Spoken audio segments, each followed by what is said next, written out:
Hello दोस्तों, नमस्कार। मैं राहुल आपका एग्जाम अब तक पर हार्दिक स्वागत करता हूं। आशा करता हूं कि आप सभी अच्छे होंगे और अपनी पढ़ाई को भी बेहतर तरीके से कर रहे होंगे। लेकिन आपने अभी भी अपनी पढ़ाई स्टार्ट नहीं की है तो मेरी मान लीजिए और आज से ठान लीजिए कि हमें पढ़ना है तो पढ़ना है। चलिए तो शुरू करते हैं। जैसा कि आपको पता है कि हम टाइम एंड वर्क स्टार्ट कर चुके हैं, जिसमें हमने आपको एकदम बेसिक सा कॉन्सेप्ट डिस्कस किया था, किस तरीके से हम टाइम को यूटिलाइज करके वर्क एज्यूम कर सकते हैं। आइए और किस तरीके के वेरियस कॉन्सेप्ट बन सकते हैं इस टाइम एंड वर्क पर, उनको डिस्कस करते हैं। जैसा कि आपको मैंने बताया है कि हमारी फर्स्ट स्लाइड पर क्वेश्चन ऑफ द डे के रूप में एक बेसिक सा क्वेश्चन रहा करेगा, जिससे आप अपने बेसिक्स को भी स्किप ना कर सकें, उनको भी अच्छी तरीके से जानें। कभी कभार छोटे मोटे क्वेश्चन भी आपको परेशान करते हैं, तो कृपया करके हम छोटे छोटे जितने भी बेसिक कॉन्सेप्ट उनको भी हम स्किप नहीं करेंगे, उनको भी आपको समय समय पर हर लेक्चर में आपको डिस्कस कराया करेंगे। तो आप अपनी बेस स्क्रीन पर एकदम बेसिक सा क्वेश्चन देख रहे हैं। A can do piece of work in M days, B can do same work in N days, how many days will both take together to complete the same work. Complete the same work, यहाँ पर same work थोड़ा सा लिख सकते हैं हम, complete the same work. वैसे तो आइडेंटिफाई हो रहा है कि उसी कार्य को करवाया जाएगा। अगर मैं इसका हिंदी अनुवाद करूं तो ए किसी कार्य को बी एम दिन में कर सकता है, बी उसी समान कार्य को एन डेज में करता है, तो ए और बी दोनों इस कार्य को समान कार्य को कितने दिनों में करेंगे। तो मैंने आपको बताया है कि आप डेज के माध्यम से किस तरीके से आप एलसीएम लेकर, डे का एलसीएम लेकर टोटल वर्क एज्यूम कर सकते हैं। लेकिन रियलिटी में कोई जज नहीं कर सकते। रियलिटी में जज आप कोई नहीं कर सकता, मैं तो क्या, केवल और केवल हम एज्यूम करेंगे। रियलिटी में हम आइडेंटिफाई नहीं कर सकते हैं कि कुछ कार्य होगा, किस कार्य को कराया जा रहा है। यू कैन नॉट जज, नो वन कैन जज। एकदम ये ट्रूथ है, फंडामेंटल है, कोई नहीं आइडेंटिफाई कर सकता है। तो एक किसी कार्य को एम दिन में करता है तो आपने एम डेज लिख लिया, वे उसी कार्य को करता है एन डेज में तो एन डेज लिख लिया।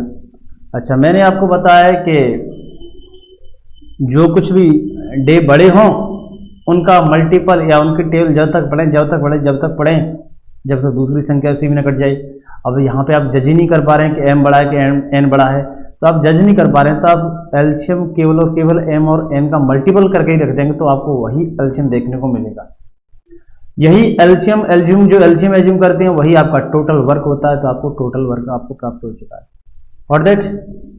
अच्छा, टोटल वर्क एज्यूम पता चल चुका है, तो आपको मैंने एक बेसिक सा लॉजिक बताया था। Total work is equal to होता है number of days is equal to number of day into per day. सही है, number of days equal to per day, number of days into per day. Total work equal to होता है number of days into per day. आपको total work पता चल चुका है, आपको दिनों की संख्या पता है, तो जब टोटल वर्क में आप दिनों की संख्या से डिवाइड देंगे तो आपके पास क्या आ जाएगा, पर डे, जिसे आप एफिशिएंसी कह सकते हैं। फॉर दैट यही आपकी एफिशिएंसी होगी। तो जब एम एन में मैं टोटल वर्क में एम से डिवाइड दूंगा तो एन एफिशिएंसी आ जाएगी। जब एम एन में जब एन से डिवाइड दूंगा तो एम एफिशिएंसी आ जाएगी। तो आपको पता चल चुका है कि ए की एफिशिएंसी कितनी है, एन है, और बी की एफिशिएंसी कितनी है, एम है। आपको यही पता है कि जब आपको टोटल वर्क दे रखा है कि एम गुणा एन, टोटल वर्क यही आपको दे रखा है एम गुणा एन है। अब जब दोनों की एफिशिएंसी पता है कि दोनों प्रत्येक दिन कितना काम करते हैं, यही तो काम करते हैं, यूनिट पर डे, यही काम है दोनों का, यूनिट पर डे, ये दोनों काम है। तो दोनों मिलकर एक दिन में कितना काम करते हैं, आपको मैं सारा ये बेसिक जितना भी लॉजिक है मैं आपको बता चुका हूँ। जो भी विद्यार्थी इस लेक्चर को फर्स्ट टाइम देख रहे हैं वो मेरे पूरी इस लेक्चर को जरूर देखें, जिससे जो भी मैं कॉन्सेप्ट आज डिस्कस कर रहा हूँ इनको आसानी से समझ सकें। एक बार मैं पुनः बताता हूँ, अगर कोई परेशानी हो रही हो तो कि कभी भी हम एक व्यक्ति से काम करवाते हैं, फिर दूसरे व्यक्ति से उसी समान काम को करवाते हैं, लेकिन दोनों से करवाना हो ना, तो दोनों के लिए आपको सबसे पहले पर डे की एफिशिएंसी निकालना बेहद ही जरूरी है। ये हमने किया है, ए की भी निकाली, बी की भी निकाली। अच्छा, आपको टोटल वर्क पता है, एम गुणा एन है। टोटल वर्क में जब आप पर डे के काम से डिवाइड देंगे तो आपको दिनों की संख्या पता चल जाएगी कि दोनों मिलकर इस कार्य को कितने दिन हम करेंगे। तो आप एम प्लस एन, आपको दोनों की एफिशिएंसी पता है, तो आपने बता दिया कि ए और बी इस कार्य को करें तो आप जो समय लेंगे एम गुणा N upon M plus N, यही आपको आंसर देखने को मिलेगा। और दैट, तो आशा करता हूँ ये आपको बेसिक सा क्वेश्चन समझ में आया होगा। आपको डरना नहीं है, आपको बेसिक लेटर दे रखी है, डेज की जो संख्या दे रखी है वो लेटर्स में दे रखी है, तो आपको डरना नहीं है, करना है आसानी से। आशा करता हूँ समझ में आया होगा। अपना बढ़ते हैं, जो हम यहाँ पे चल रहे थे, जिस टाइप पे हम चल रहे थे, उससे नेक्स्ट टाइप क्या हो सकता है उसकी ओर चलते हैं। आप अपने सामने एकदम बेसिक सा न्यू टाइप देख रहे हैं।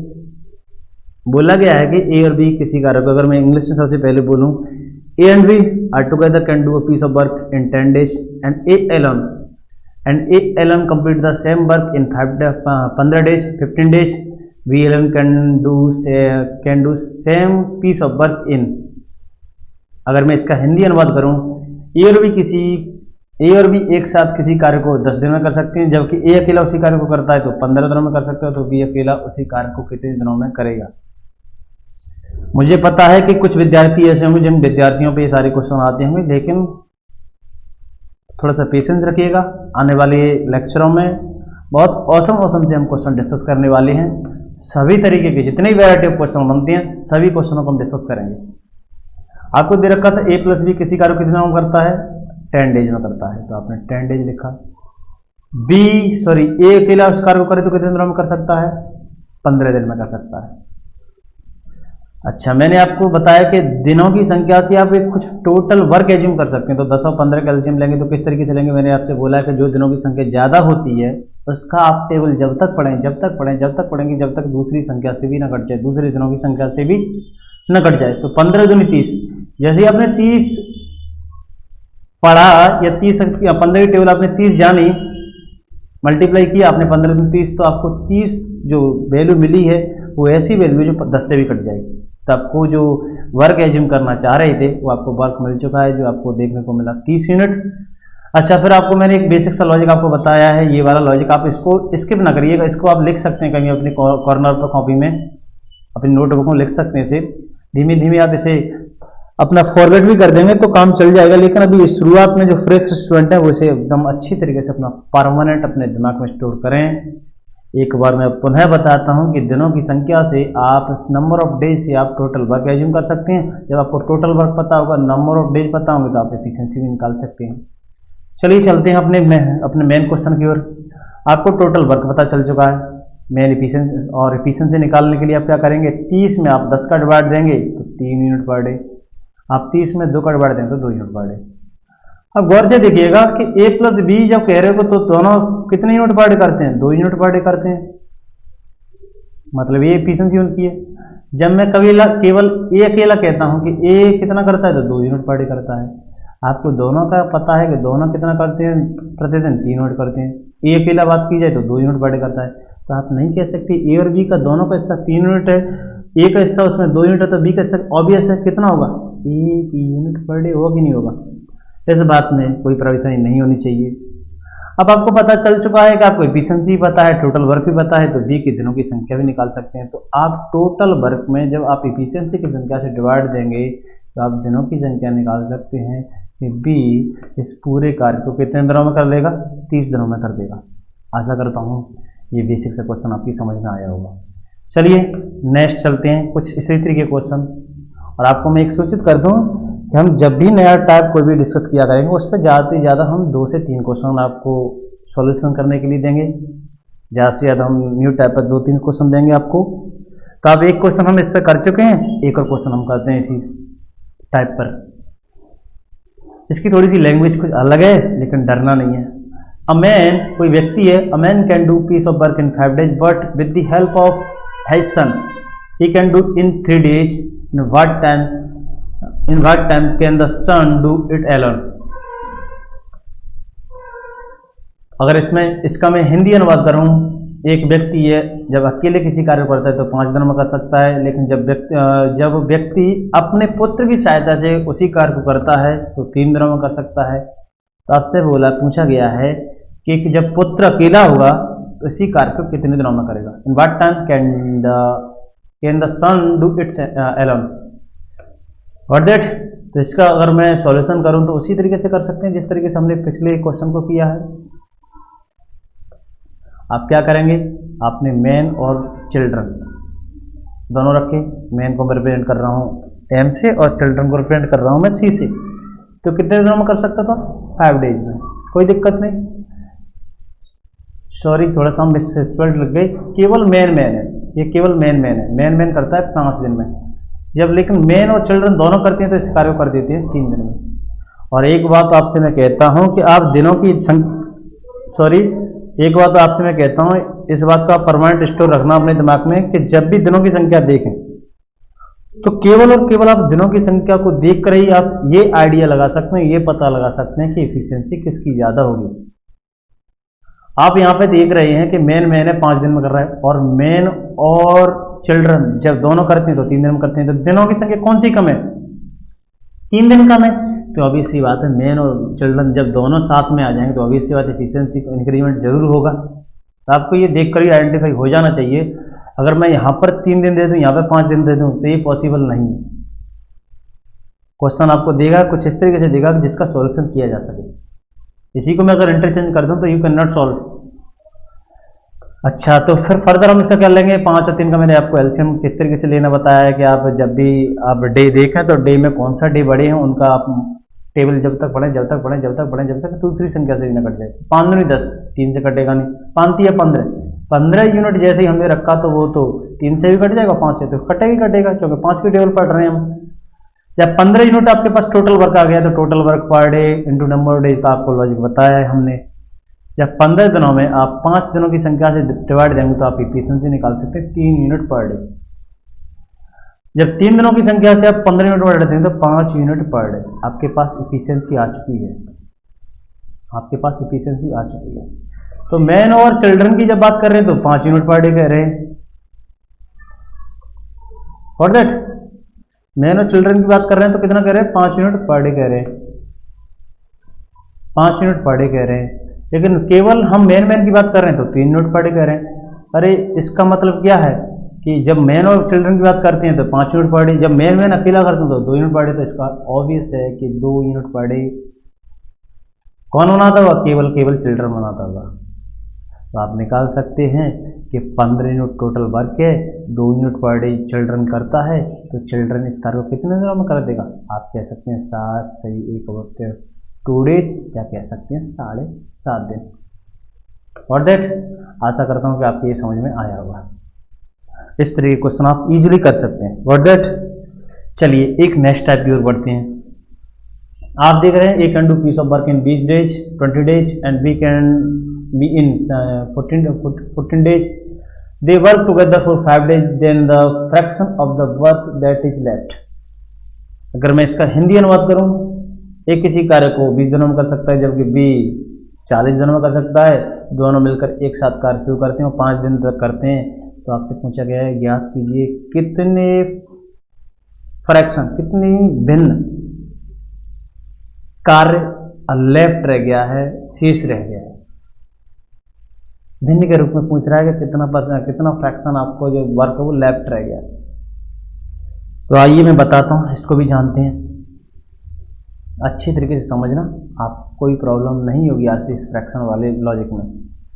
सबसे पहले आपको जो दे रखा है, जिस तरीके से आपको डे दे रखे हैं, ए का अलग दे रखा है, बी का अलग दे रखा है, उससे आप टोटल वर्क निकालेंगे तो कितना? 20 दिन और 40 दिन। 40 और 20 का एलसीएम लेंगे तो कितना आएगा? 40 सेकंड 40 जो 20 से भी कट जाएगा तो आप देखेंगे 40 डेज आपके पास टोटल वर्क देखने को मिलेगा। तो जब 40 में आप 20 से डिवाइड देंगे तो 2 यूनिट पर डे, जब 40 में 40 से डिवाइड देंगे तो 1 यूनिट पर डे। तो आपको ए की एफिशिएंसी मिल गई 2 यूनिट पर डे और बी की एफिशिएंसी मिल गई आपको 1 unit per day. What that, no issue. फिर क्या है कि दोनों ने मिलकर एक साथ कार्य किया, तो दोनों मिलकर एक साथ कार्य करेंगे तो कितना करेंगे? ए प्लस बी 2 प्लस 1 बोले तो 3 यूनिट पर डे करेंगे। इसमें किसी को परेशानी? आशा करता हूँ कोई परेशानी नहीं। 3 यूनिट पर डे करेंगे, 3 यूनिट पर डे करेंगे। आपको ये लॉजिक कभी भूलना नहीं है, T W is equal to per day into number of days. इस बात को कभी भूलना नहीं, ये आपको कभी भी स्किप नहीं करना। इसका लॉजिक, ये कॉन्सेप्ट, ये आपको हमेशा जब तक आप टाइम एंड वर्क करेंगे जब तक आपको दिमाग में रहना चाहिए। तो आपको पता है कि आप 3 यूनिट पर डे कर रहे हैं, 5 दिन तक करेंगे तो कितना करेंगे, 3 गुणा 5, आप कितना करेंगे, a प्लस बी, यहाँ पे लिखता हूँ मैं, 3 यूनिट पर डे करें, 5 दिन करें तो कितना यूनिट कर लेंगे, 15 यूनिट काम हो चुका है। कितने में से, 40 में से। तो हमेशा इस बात को दिमाग में रखना, 40 में से जब भी जो टोटल होता है, जो इनिशियल होता है वो नीचे रखा जाता है, उसमें से जो कुछ भी हो गया है या नहीं हो गया है वो रखा जाता है ऊपर। तो 40 में से 15 काम में आपने कंप्लीट कर लिया, तो आप क्या कह सकते हैं कि 40 में से हमें कितना काम शेष रह गया, 40 में से आप कह सकते हैं 25 काम शेष रह गया। जो कुछ भी होता है हमेशा परसेंटेज, फ्रैक्शन, जो कुछ भी होती है, जो नीचे डिनोमिनेटर वैल्यू होती है वो इनिशियल वैल्यू होती है। आप इसे हमेशा अपने दिमाग में परमानेंट रखें, छोटी छोटी चीजें बड़ी परेशान करती हैं, और इन्हीं से ही जो एक कितना भी अच्छा स्टूडेंट है वो इन्हीं छोटी छोटी कॉन्सेप्ट, छोटी छोटी ये तुम्हारे जो बिंदु हैं, इनसे ही क्वेश्चन को गलत कर देता है। चाहे कितना भी एक अच्छा स्टूडेंट हो जो अच्छे तरीके से सारे वैरायटी ऑफ क्वेश्चन जानता है, लेकिन छोटे छोटे कॉन्सेप्टों से ही क्वेश्चन को गलत कर देता है। समझने में एक बार पुनः कहता हूं कि जो टोटल वर्क होता है वो हमेशा डिनोमिनेटर साइड में लिखा जाता है, फ्रैक्शन जब भी नीचे वाला डिनोमिनेटर साइड होता है वहां पर रखा जाता है। जो कंप्लीट वर्क हो गया है, जितना हो गया वो रखा जाता है ऊपर, या नहीं हो गया जो जितना भी कहना चाह रहे हो, जिससे कंपेरिजन कर रहे हो, जिससे कंपेरिजन कर रहे हो, एक बात मैं कहूँ, जिससे कंपेरिजन कर रहे हो उस बात को उस वैल्यू को रखा जाता है नीचे। तो कंपेरिजन कैसे करो, कितना शेष रह गया, कितना हो गया, तो कंपेरिजन किससे करेंगे, टोटल वर्क से करेंगे। तो आपने 15 में से 40 कर दिया तो आपके पास कितना रह गया, रिमेन रह गया 40 में से 25, सॉरी 25 रह गया, किसमें से 25 रह गया, 15 में 40 हो गए तो 25 रह गया किसमें से, 40 में से। तो यही तो पूछ रहा है कि कितने fraction of the work that is left, कितना भाग रह गया, फ्रैक्शन का कितना भाग रह गया। तो आप इसे काटेंगे और इसे अगर कैलकुलेट करेंगे फर्दर तो 25 और 40, तो आप कह सकते हैं 5/8 भाग फ्रैक्शन इनकम्प्लीट है अभी भी। तो आशा करता हूं कि ये आपको बेसिक सा लॉजिक समझ में आया होगा, आप ऐसे क्वेश्चनों को करने में कतई परेशान नहीं होंगे। चलिए, अगर नहीं समझ में आया है तो आपको मैं एक और क्वेश्चन इसी टाइप पर आपको सॉल्व करके बताता हूं। आप इसी तरह क्वेश्चन एक और देख रहे हैं कि A can do piece of work in 5 days, we can do piece of work in 6 days. If the work together for 1 day, the fraction of the work that is left. अगर मैं इसका हिंदी अनुवाद करूं तो ए किसी कार्य को 5 दिनों में कर सकता है, बी उसी कार्य को 6 दिनों में कर सकता है। यदि वर्क पहले दोनों के द्वारा, यदि वर्क पहले 1 दिन किया जाए तो कितने फ्रैक्शन, कितने भिन्न वर्क लेफ्ट रह गया। तो अब क्या करेंगे, एकदम जिस तरीके से आपको मैंने बताया पिछला क्वेश्चन उसी तरीके से करेंगे कि ए कर सकता है 5 दिन में, बी कर सकता होता है 6 दिन में। एलसीएम लेंगे तो बड़ी वैल्यू कौन सी, 6 दिन 12, 6 की 18, 6 24, 54, 30। जब तक हमने 6 की टेबल पढ़ी, जब तक 5 से भी ना कट गया। एफिशिएंसी निकालें तो 5 6 के 30 और 54 30। ए की एफिशिएंसी आ चुकी है आपके पास 6 यूनिट और बी की एफिशिएंसी आ चुकी है 5 यूनिट, 5 यूनिट पर डे।